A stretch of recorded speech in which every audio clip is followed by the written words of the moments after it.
a buddy of mine was saying that maybe I should talk about the Tahoe in between all these bike projects and explain it for a lay person. So here's my 2001 Chevy Tahoe, also known as the Bark Arc. I got it set up for camping and the dog and moving stuff around. But back in 2012, my Ford Exploder exploded, and it was going to be $7,000 for a new transmission. So I did the right thing, and I picked this up for $3,500, maybe $3,800. I can't remember right now. But she's in really good shape. Got a couple of rips in the leather, but passenger seat is fine. It's got the tan interior, and oh, what do we have here? The boostasis gauge and the air fuelometer. What could that be? So yeah, you probably know because I talk about this car all the time, but I never really broke it down for y'all. I got the cowl injection hood with the custom ghost stripes. You can see that through the dirt. And these aren't just wish stickers. These are actual Moroso oil can separator. B&M BP Automotive for the E-fans. This thing came with a mechanical fan. And now I got the original GM shroud with the original GM fans programmed right into the engine control computer down here, tied into my electrical center. Everything's all stock. I put a B&M line lock, old school front brake lock for those explosive takeoffs. I got a beauty cover covering the coils, and then the piece de resistance is the Torque Storm supercharger. After I had this 5.3 rebuilt basically into a 5.7, we've got LS1 pistons. The 5.3 had the dished pistons, and this has got the flat top pistons, giving me a compression ratio of about 10.5 to 1. It's got 40-pound injectors programmed with HP tuners. I already said LS1 pistons. It's got a Summit 8719 light truck cam. Spark plugs are NGK TR6 gap to 035. And then it's got a FabTech 6-inch lift. And it's got police pursuit vehicle front brakes. Instead of 11-inch rotors, we have 13-inch rotors. And then it's HP tuned with an AEM wideband. And it's got the STI super damper down there. Super damper that's pinned to the crank. Over here we have the Torque Storm supercharger, belt driven with a green Gates belt. I think that's a 8 rib, and got a good high quality air filtration system. The AC works on this thing, and I've got the vent going into a Moroso evac system that plugs directly into the stock exhaust and draws the crankcase vents into the exhaust. So that's kind of neat, with a 2-bar map sensor, and basically everything is still stock-ish, except that it's a 5.7 LS1 now. I run 1030 in the winter and 1040 in the summer. I only use Pacific batteries. They're friends of mine. And I switched to top post because I can't stand those side posts. Now, it was interesting because this is basically programmed. It thinks it's a Camaro with an LS1 engine. The Super Tuner basic profile that fit most of what I needed was for a 2001 Camaro with a 5.7 LS1. So that was the base, and then I had it tuned professionally by Mopac, by Jan out at Mopac, and this thing unofficially put out 400 horse torques and brake horsepower. Now I've got this bull bar picked up off the Evil Bay, and I painted it to match the dark forest metallic green. And then here I cut out the valance for the intercooler. So I even hooked up the intercooler on this thing. Like, how neat is that? And then under here you can see the FabTech logo with the FabTech full knuckle lift kit, 6-inch lift kit, and I'm running on KMC XD Rockstars 20-inch rim with a 35-inch BF Goodrich tire, and I just recently put new brakes on it. I mean, I painted them orange. And when they rebuilt the engine, they asked me if I wanted any spray paint, and I said, yeah, orange. So I don't know if you could see the block down there. You can see it better from the passenger side, I think. Get in there. Yeah, it's pretty dark. And I got shorty headers that I wrapped with white fiberglass. You can see that. Kind of see that in there, and you could see the orange of the block just a little bit. And then down here is pretty neat how they just basically put strut bars lower than the frame. And out back we've got full air ride suspension still, which was original. It's got the Detroit D80 locker, 373 gears in the front and the back, and you can see it's got the FabTech springs with the sway bar extenders, and it's still running the stock factory shocks from 2001, and it's even got the stock exhaust still, because I figure if it ain't broke, don't fix it. And if and when this exhaust ever goes out, I'll just put some duals on there. So this car came with the ClimaCool package, which includes rear heating and air. Unfortunately, this rear is now leaking Freon. You can see the green because it's got dye in it right now. So they want $2,000 for the line kit that goes from the front to the rear, or it was $8 for the block off kit. So you know which one I did. Walbro, it's got a Walbro pump in there, and then I'm probably forgetting some stuff, but when they rebuilt the engine, they did the trunnion upgrade on the rocker arms. I got the Torque Storm paperwork here,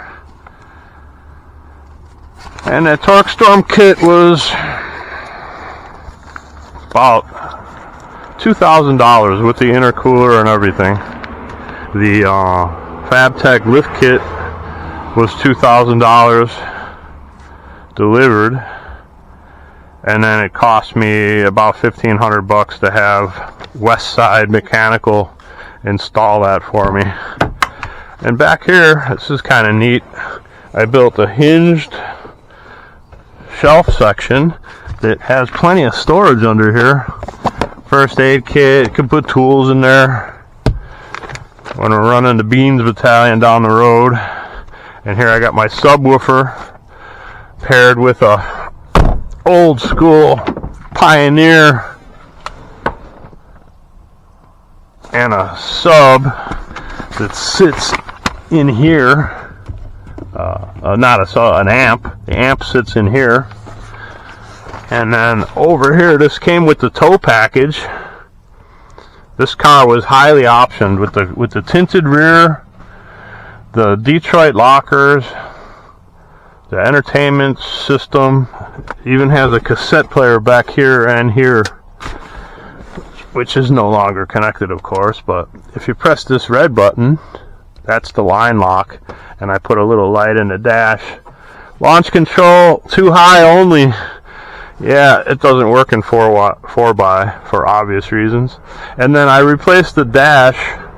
This dash actually has 20,448 kilometers more than the other one, so the mileage we're showing is actually minus 20,448. So it's just showing 300,000 right now, 301,000. So it's actually 281,000 something. But everything works. The AEM, I have it set to lambda, and it runs at right around 1. And then the most boost that I've ever had on this was 7 psi at 6,000 RPM. But interestingly enough, it's still got that. It still smells like a new car. I guess because I don't drive it that much. But I'm going to disconnect that rear AC, and then you just put a block off plate right here and over here. You can't see it, it's underneath the air filter, but you block off these two. This is the supply, this is the return, and then you just have the front running. And that's better than spending $2,000 for some system that I don't really ever use. You want to hear it run? We could fire it up. Let you hear that blow-off valve do blow-off valve things. So originally when I got this, it had piston slap, like a lot of the 2001s with the 5.3 and the hyper eutectic,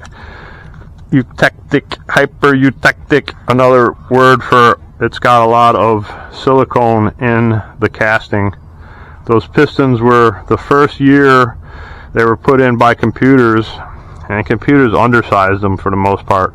So when you fired them up in the morning, it would chatter a little bit. And I think that's probably the reason why I got this for such a good deal, because they probably thought something was catastrophically wrong with the engine. But it just turns out you could use thicker oil or just ignore it. So I did the right thing, and I had the engine completely rebuilt by Alex Automotive. And there's a funny story on that too. I'll tell you in a second.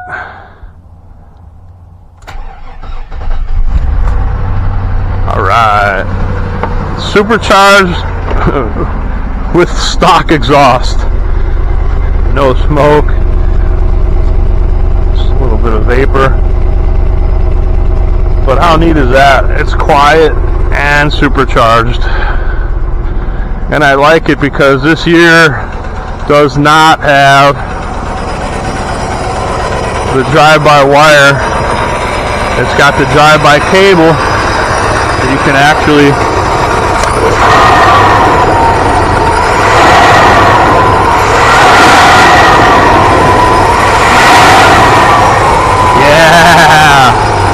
blow-off valve is doing blow-off valve things. I got 60 pieces of fuel pressure. You can hear that supercharger doing supercharger things. And I have a train horn, a truck horn hooked up. And a nice little spot. You could put room for activities right here, or a second battery. A lot of these did have second batteries. I regrounded all this because that's a failure point on most of these GMT 800s. The ground between here and here, the ground between here and the engine block, and you'll get a lot of false codes. So the interesting story, when I had that engine rebuilt, I rented a truck. I rented a Dodge Ram, and they were supposed to have the engine out and reinstalled in 2 weeks. Well, it wound up going over 3 weeks, and I called them up and I complained, and I said, hey man, what's going on? And they said, yeah, we'll get that together for you. So the fella that put the engine back in, now Alex, they did a phenomenal job on the rebuild. The trunnion upgrade, the cam, all of that. They did a great job. They even drilled and tapped the oil pan, because I was originally going to put a twin turbo kit on here. But little did I know, the Evil Bay twin turbo kit that fits Silverado only fits the Silverado 2-wheel drive, because when you get a 4-wheel drive, it sets your engine an inch forward, and that inch put the exhaust manifolds directly into the shock tower. So I would either have to get new exhaust manifolds or monkey with my shock towers and the geometry of the thing. I wasn't going to do that, because look, I even maintain the electronic shocks just by simply putting a 6-inch spacer on the bottom of the shock. I custom made those spacers because FabTech used to make them with the kit, but they discontinued those. So most guys just put Rancho shocks or whatever, but then you have to bypass your electronics so you don't get a warning on your dash. So I got the original electronic shocks from 2001, the original air shock system from 2001 with the automatic pumpulator. It measures off of here and keeps your rear end the right ride height. And like I said, I upgraded the front to police pursuit vehicle brakes. You got the big 13-inch stopolators now. And what's really neat is that stuff all bolts up. You can literally just order that stuff for a police pursuit vehicle, and then your bigger brackets, your bigger calipers, and your bigger rotor just fits right on there. So if you wanted to go back to the original stock 11-inch stopping plates, you could, but why would you? I mean, it's the same price, and then I got much better stopping power, and especially when I use the line lock, it'll lock that front end, and I could just let that posi rear end just sing. The funny thing about it is, you don't hardly really ever need 4-wheel drive in one of these vehicles. When you have the Detroit locker in the rear, it kind of takes care of everything for you. So that's my 2001 Tahoe with 280,000 kilometers on it, which is only about 180,000 miles, 160,000 miles, something like that, which is just, these things, it's just getting broken in. But yeah, I really like this. This is my bucket list. I always wanted a lifted truck. I always wanted a 4x4. I always wanted a supercharger. I always wanted to build a Chevy 350 and program the thing. So I learned how to use HP tuners. I learned how to program my ECM. I learned how to put in a new map sensor. I learned how to drill a crank. That was fun. Went through about 97,000 drill bits. But I got that STI super damper on there. And you know, at 7 psi, you probably really don't have to worry about pinning that crank. But I did it anyway because that's what they recommended.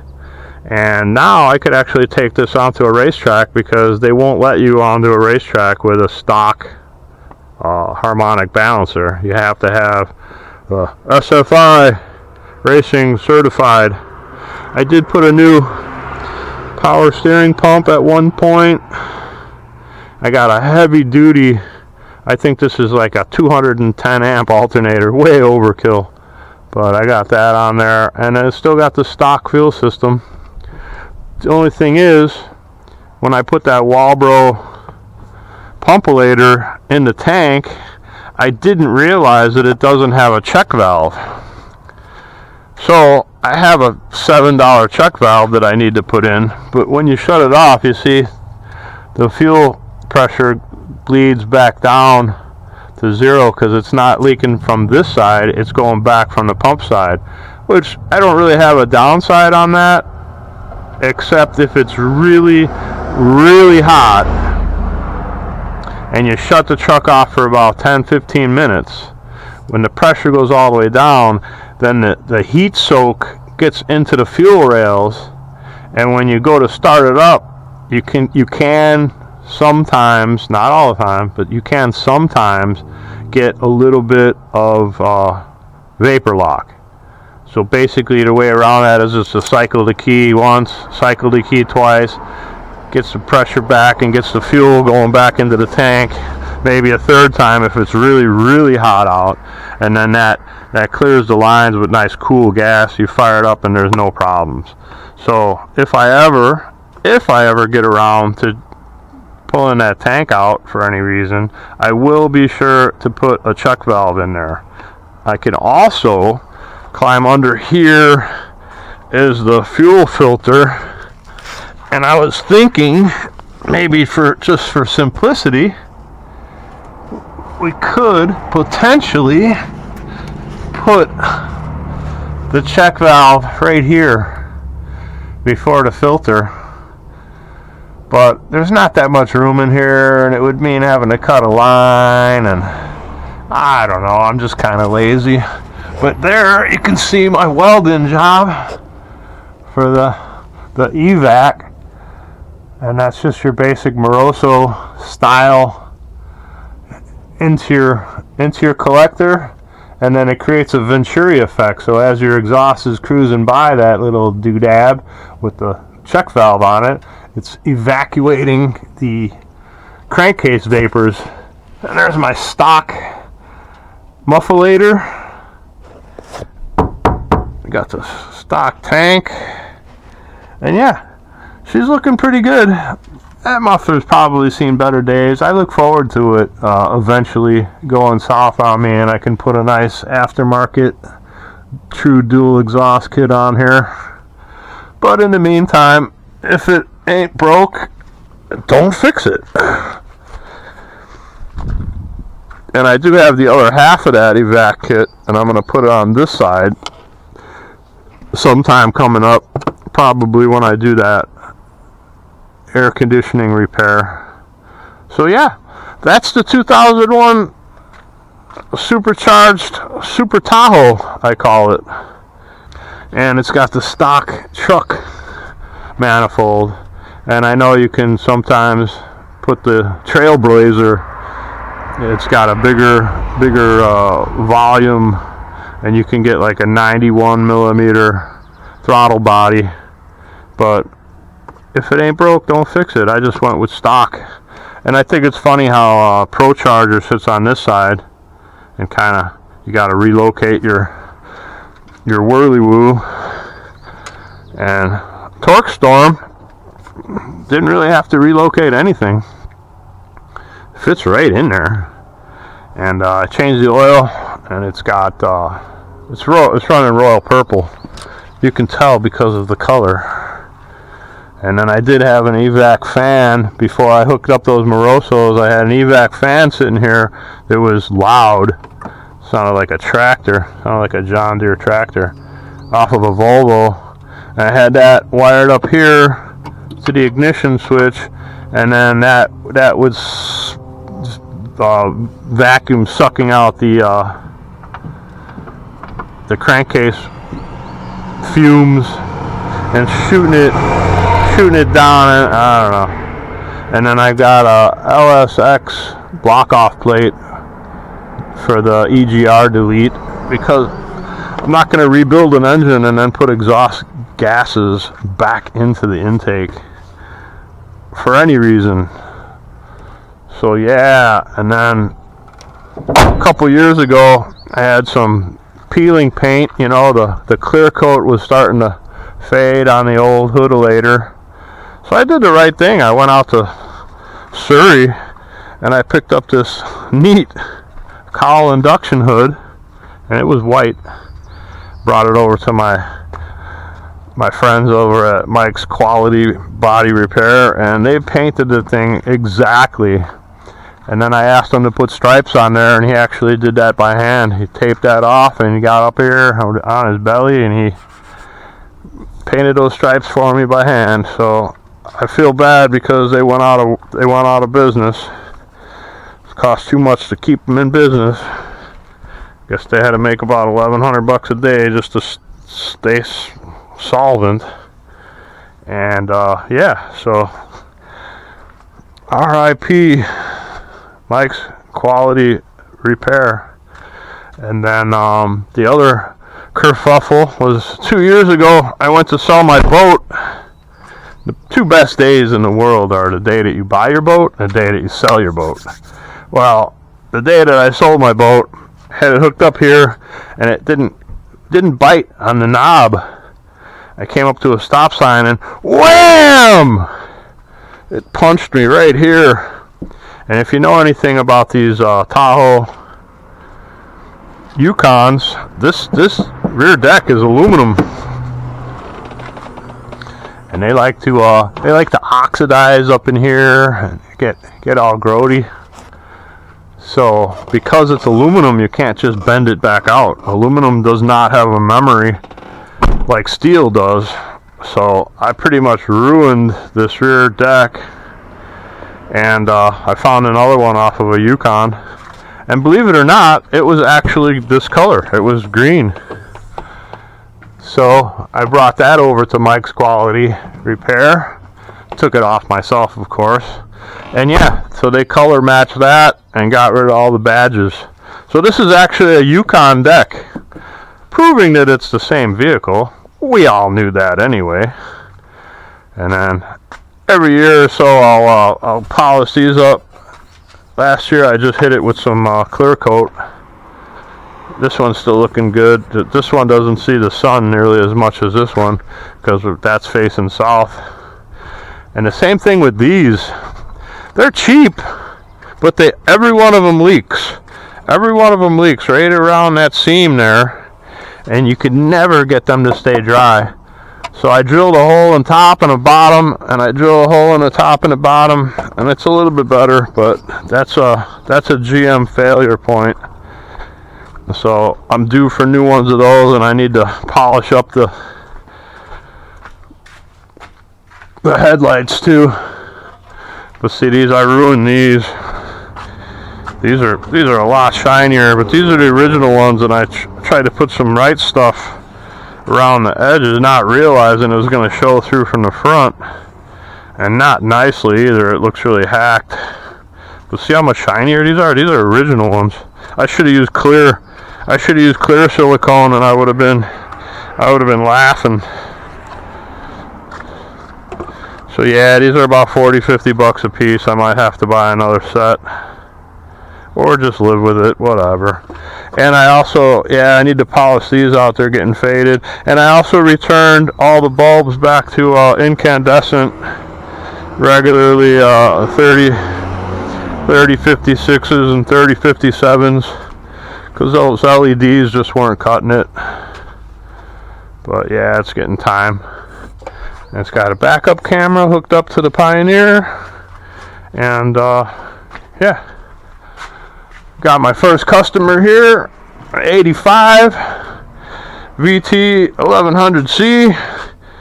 Brian, we're boiling your fuel make it happeners, boiling the carburetors on this, and we still have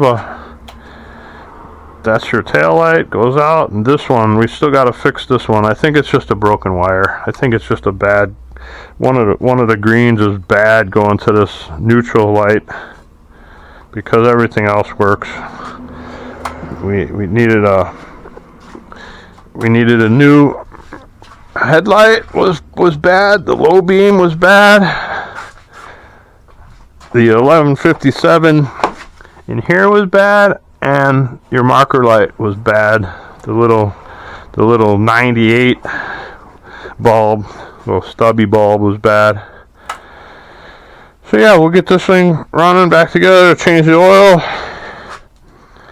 and I got a new battery on order. This thing's all dialed. We got the new fork seals. It's not marking its turf anymore. And then of course over here we got the 86 that I bought last year, and it's still winterized. Yeah, this one's still got the Honda fogging oil in there. Where is that stuff? I can't find it. But yeah, every year I'll fog that thing, drain the fuel, and then shoot fogging oil back up the drains into the carburetors, and I take out all 4 plugs and fog the cylinders down, turn it over by hand. So yeah, this thing's still winterized because, quite frankly, ICBC, the insurance company of BC, wants $1,200 to insure this for a year, and I can insure this for $248 with the collector plate. So yeah, we know which way I'm going. Kawasaki, baby.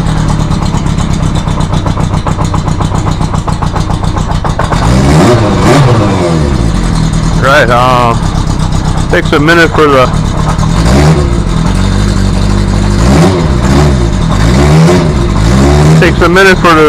tachometer to warm up, even though I replaced the capacitors in there. So yeah, hope you guys have a great day, and I'll catch you next time tomorrow on Jeff Tech Metal Garage. I'll see you later.